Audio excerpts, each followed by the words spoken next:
एक बार एक बूढ़ा ब्राह्मण था। वह हर रोज पीपल सींचने जाता और जैसे ही वह पीपल सींचने लगता, उसी समय पीपल के पेड़ में से एक लड़की निकलती और उसे कहती कि पिताजी, मैं आपके साथ घर चलूँगी। यह सुनते सुनते वह बूढ़ा ब्राह्मण दिन प्रतिदिन कमज़ोर होने लगा। उसकी ऐसी हालत देखकर एक दिन उसकी पत्नी ने पूछा कि क्या बात है, आप इतने परेशान क्यों हैं? तो वह ब्राह्मण बोला कि हर रोज़ पीपल में से एक लड़की निकलती है और यह कहती है कि पिताजी, मैं आपके साथ घर आऊँगी। तो बुढ़िया बोली, इसमें परेशानी की क्या बात है? कल ले आना उसे। जैसे 6 बेटियां रहती है वैसे ही साथ में वह भी रह लेगी।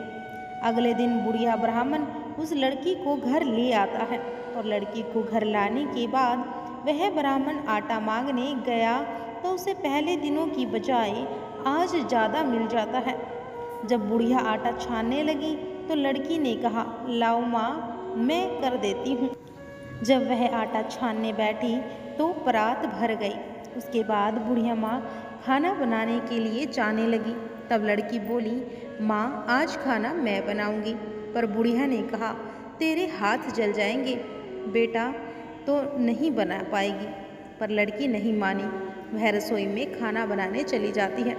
उसने तरह तरह के व्यंजन बनाए और उस दिन पूरे परिवार ने पेट भर खाना खाया।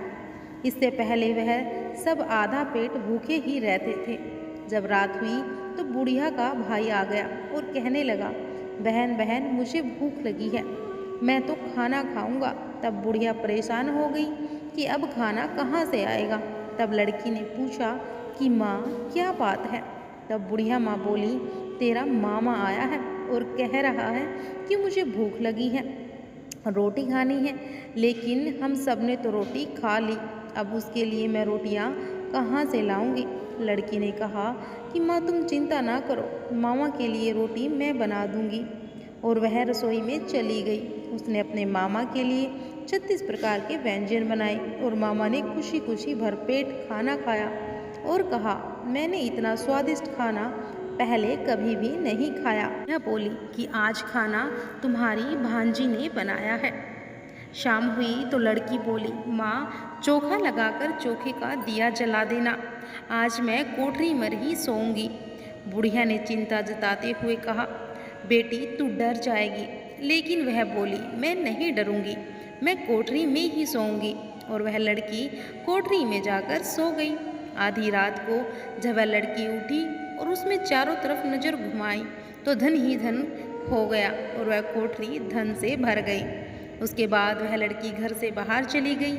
जब वह बाहर जाने लगी तो गली में एक आदमी सो रहा था। उसने रात को उस लड़की को जाते हुए देखा तो कहा कि बेटी, तू कहाँ जा रही है?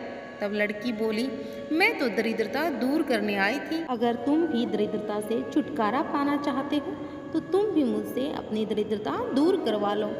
फिर उस लड़की ने उस आदमी के घर की तरफ देखा और उसका घर भी धन धान्य से भर गया। और सुबह होते ही जब बुढ़िया उठी तो वह कोठरी में लड़की को देखने गई, पर उसे लड़की नहीं मिली। तो वह चिंतित हो गई और उसे ढूंढने लगी। तब गली में बैठे हुए उस आदमी ने बताया कि वह लड़की कोई और नहीं, साक्षात लक्ष्मी माता थी, जो तुम्हारे साथ साथ मेरी दरिद्रता भी दूर कर गई। अब लक्ष्मी माता जैसे अपने उस बूढ़े ब्राह्मण और उस गली वाले आदमी पर कृपा की है, वैसे ही हम सब पर अपनी कृपा रखना और धन धान्य सुख समृद्धि प्रदान करना। तो बोलिए, जय माँ लक्ष्मी, जय माँ लक्ष्मी, जय श्री हरि, भगवान जय श्री हरि की जय। तो कमेंट बॉक्स में जयकारे जरूर लगाना। वीडियो को लाइक और शेयर ज़्यादा से ज़्यादा करना। आप पर लक्ष्मी माता की कृपा अवश्य होगी।